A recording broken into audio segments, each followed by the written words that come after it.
R.I.C.H coming right back at you. And tonight we're going to talk about something that sits right at the center of this Charlie Kirk story. Not the case itself, but the contradiction of what it means to invite the public in and then ask the public to step out. Because when you look at what has happened since Charlie Kirk's public execution, the coverage, the videos, the tributes, the statements, the entire story has never lived in private. It has lived on national television, social media, political stages, and now legal investigations, all unfolding in full view of the world. There is no part of this that started quiet. There is no part of this that began in the shadows. The unaliving was public. The funeral was public, and when Charlie Kirk's widow shared a video of his hands in the casket while she rested her face on his stomach, that was one of the most intimate images a person could share in the middle of grief. You cannot be more open, more exposed, or more vulnerable than that. So when somebody opens the door that wide, the public is naturally gonna walk in. Not out of disrespect, but because you invited them into the rawness of your grief from day one. And that is where tonight's conversation begins. Because now, months later, Charlie's widow is on national television asking for privacy, demanding silence, and condemning anyone who questions the narrative, especially Candace Owens. The podcaster Candace Owens, okay? At one time, a friend of Charlie's, at one time, an employee of Turning Point. She has been one of the main peddlers of these conspiracies, and she is making a huge amount of money on it. She is building her business off of these lies. What do you want to say to her and the other people that are putting these lies out into the world right now? Stop. That's it. That's all I have to say. Stop. And look, let me be clear right now. I'm not here to attack her. I'm not here to disrespect her because grief is real and it is heavy. But it does ask a fair question about public boundaries. A question about what happens when you bring the entire country into your loss and then tell the same country they no longer have permission to look. Because privacy is not a switch. You cannot turn it on and off based on who is talking and what they're talking about. And I'm saying this with all due respect. When everything is public, everything is going to be discussed publicly. You cannot invite millions of people into your pain and then expect them to walk away quietly when questions arise. We're not talking about blame and we're not talking about motivation. We're talking about visibility. The visibility you allowed. The visibility you chose. The visibility that cannot be undone. And that's the part of this story everybody is trying to understand right now. Now let's talk about the role of Candace Owens, because she has inserted herself into this story with opinions, theories, questions, and claims that have created waves across the political landscape. I'm not here to say she right. I'm not here to say she wrong. I'm here to say she represents what always happens in a vacuum of information. People fill in their own answers. And when a tragedy is this public,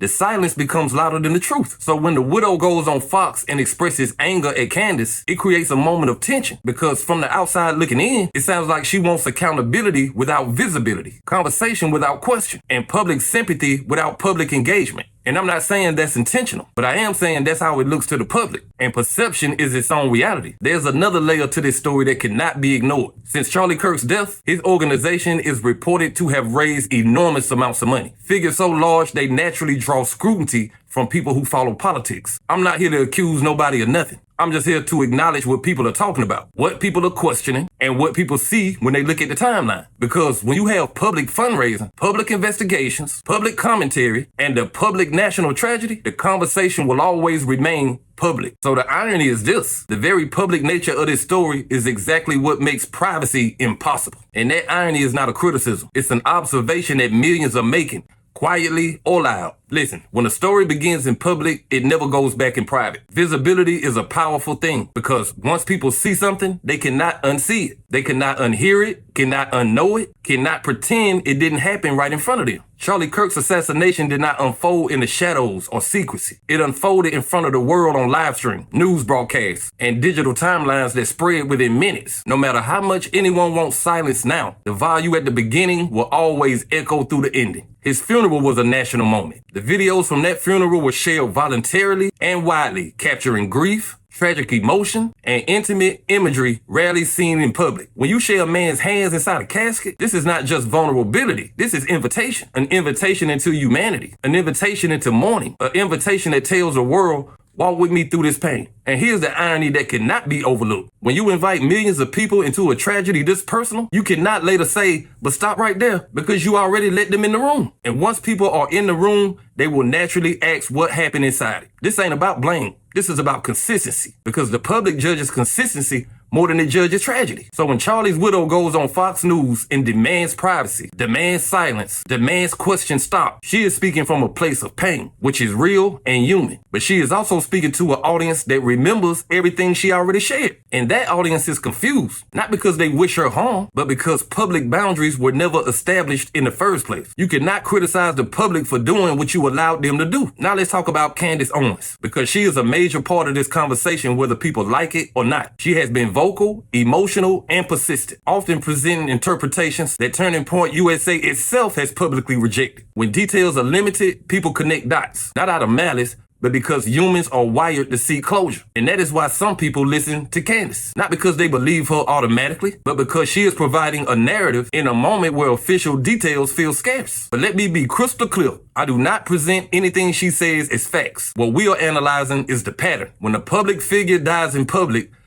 conversations will erupt. Charlie Kirk was not an unknown person. He was a national political voice. And anytime a national figure loses their life, the public will have questions. Not because they disrespect the family, but because the figure belonged to the national dialogue. And we must also acknowledge the financial side. Because since Charlie's passing, his organization has seen a dramatic surge in donations. Money always brings attention. And attention always brings scrutiny. And scrutiny will always lead to questions. These are not accusations. These are public facts about the scale of the moment and the magnitude of the reaction. So when the widow says, leave us alone, the public hears something different. They hear a change in rules after the game already started. When a story starts with a global spotlight, that spotlight doesn't dim just because somebody asks for darkness. Once the world is watching, the world stays watching. Not out of disrespect, but because they was present when the curtain first rose. Privacy cannot be reclaimed when a tragedy has happened in public. The world cannot unsee what you showed them. Charlie Kirk's death was not a private loss, even though the pain behind it is deeply personal. It was a national event attached to a national figure with national influence, and that alone guarantees long-term public interest. And when his widow shared her grief so openly, the funeral imagery, the intimate visuals, the emotional statements, it created an emotional bond between her family and millions of onlookers. Whether she intended that or not, the bond is real, and it shaped how the public responds to every development that comes. So when she appeared on Fox News asking for privacy and condemning ongoing conversations, the public experienced emotional whiplash because on their side, they remembered the openness, the vulnerability, and the invitation into her world that she openly extended. And this is not about criticizing her choices. It's about acknowledging a universal truth about grief. When you share a moment of pain with millions, those millions carry a piece of that moment with them. They follow up. They stay curious. Not because they're trying to invade, but because they were already brought into the narrative when everything was raw and unfiltered. And humans naturally seek resolution, especially when a tragedy is public and dramatic. Now let's talk about Turning Point USA, because their role is unavoidable in understanding this whole picture. The organization has raised enormous resources since Charlie's death. And anytime money enters the atmosphere,